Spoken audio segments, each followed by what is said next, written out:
Hi, in this video, I will show you how to connect Elementor Form to Encharge using BitFlows. BitFlows is an advanced automation plugin for WordPress. It helps you create complex workflows and integrate various apps seamlessly. I have already installed the BitFlows plugin on our site. In this tutorial, I will explain how to create a new contact in Encharge using Elementor Form. I will use Elementor Form as a trigger node to send a message for contact creation in Encharge. Step 1. Create a new flow. First, navigate to the Flows page. If you have not created any flow yet, click on the Create Flow button. Enter a name for your flow, and then click on the Create button. Once you have successfully created a new flow, it will be displayed like this.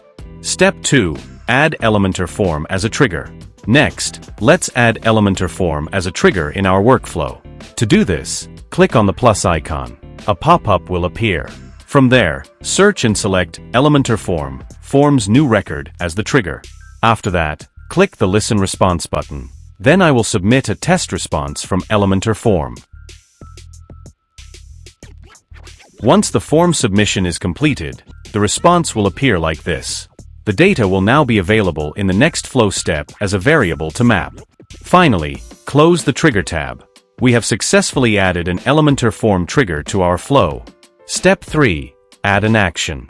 Now, I will add Encharge as an action in the workflow.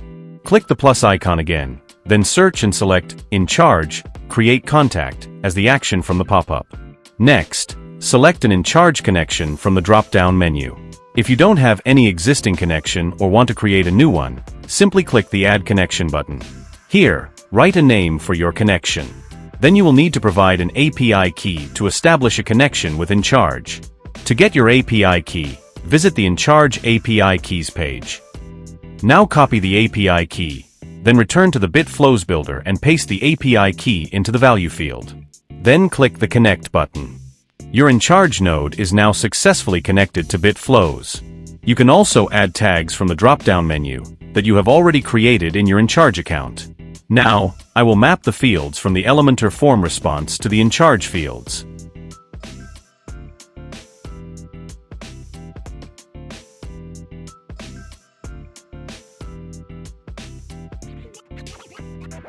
After completing all the setup steps, close the Action tab. Step 4. Run a final test. Now click on the Test Flow Once button to run a test. Then submit a form to trigger a response from Elementor Form. Once your form is successfully submitted, return to the BitFlows builder and click on the Logs button to view the details. In the Logs section, you can verify that your form submission response has been successfully captured and recorded in Encharge. Step 5. Verify the contact in Encharge.